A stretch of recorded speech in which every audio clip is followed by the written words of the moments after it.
Do you see a time when every being will be enlightened, and what would such a world look like?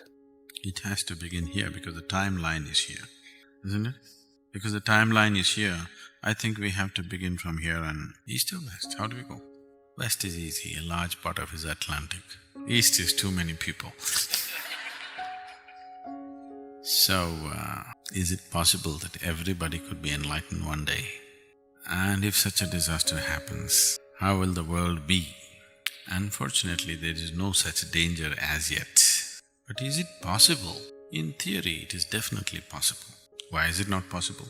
But it's a little utopian to think that it is going to happen tomorrow or in 10 years or whatever. It's a little far-fetched. But we can create a larger number of people.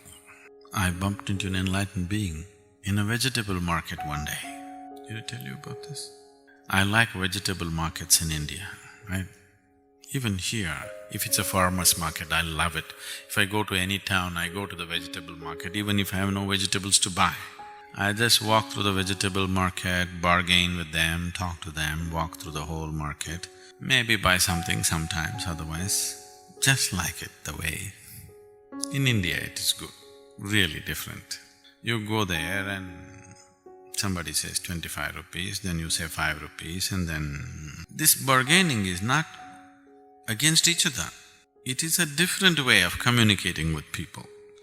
Otherwise you come, 10 rupees, buy it and go, buy it and go. It becomes too much of an ugly transaction. There is a certain dance going on between the seller and the buyer. There's a certain taunting from the other side, which is… If you have time for life, it's good. Otherwise, go to the supermarket. It's over. It's all written and it's finished. You must go to a vegetable market and see, it's nice. They're very spunky people. So I went to a vegetable market in Bangalore and I was just walking through. Someone else with me was doing the buying, I was just walking through, chatting with the vegetable vendors. Because in India, everybody is an entrepreneur, okay? Somebody just has 2 tomato plants in his house. He's got 10 tomatoes. He's sitting there doing his own business. Somebody's got a heap, a truckload, he's also sitting there. This guy is also sitting there, all in a row. Everybody's an entrepreneur, he doesn't want to give away his 10 tomatoes to the big guy. He wants to sit there and do his own business. It has a certain thing to it. So, I'm just walking through and then I look, there's one man looking at me, one vegetable vendor just looking at me like this. I looked at him, our eyes locked up, and he's a shining being. And I laughed because it was ridiculous that a man like this is sitting as a vegetable vendor. And he also burst out laughing. Then I went to him, he asked me to come inside, put one small stool, made me sit down, and I asked, "Why are you here?" Then he told me his story. He was a vegetable vendor even before, and one day he fell sick with some illness. Then they put him in the hospital. A general ward in Indian hospital is a little better than hell. So they put him there and initially his wife and his children, they came, they fed him, they took care of him. But this guy was sick and sick and sick for months. Then either because there was no food, or she has to earn her living, or she lost interest in him, whatever happened. Slowly, after about 3 months of being in that hospital, slowly visitors became less and less, and slowly he just lay there alone by himself, every day thinking today he's going to die. Once in a way, when doctors had spare time, they looked at him. Otherwise, he just lay there, not able to get up. Every day he thought he's going to die, he's going to die, he's going to die. But he didn't die, he didn't die, he didn't die. One day something burst forth in him, and suddenly he became okay, he got up and walked out of the hospital. And from that day, he again came back and set up a small vegetable shop, completely in a different state, very blissful, shining. And he said, we were just laughing our hearts out, and I asked him, what do you do here every day? He said, anybody who comes here, I bless them. Let them know the most severe possible ailment for a minimum of 4 months. All of them will get enlightened. And he burst into laughter. So when you go and buy vegetables, you don't know what you're being blessed with. For him, this 4 months of ailment and just lying there, not knowing whether he'll live or die, did such a miraculous thing. So he blesses all of you, that all of you should get 4 months of ailment and abandonment. Everybody should abandon you.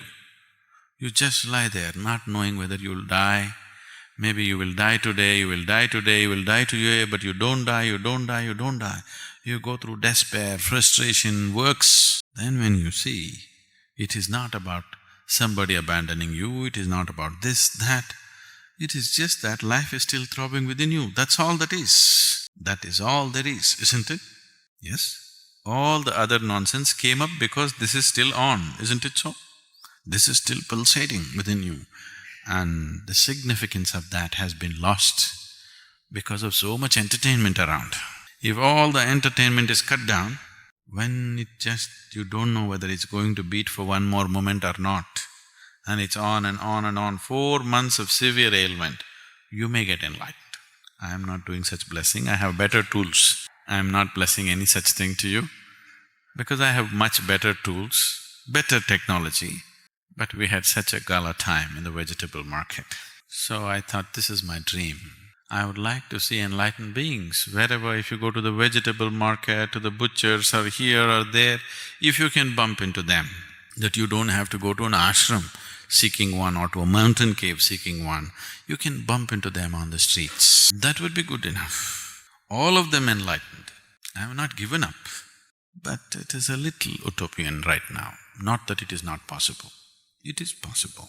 Will we make it possible? I don't think. I'm very realistic. I don't think it'll happen in my lifetime. I'm quite certain of that, for various reasons. By looking at the present condition, I'm saying. But still, who knows what's beating in your heart? Who knows?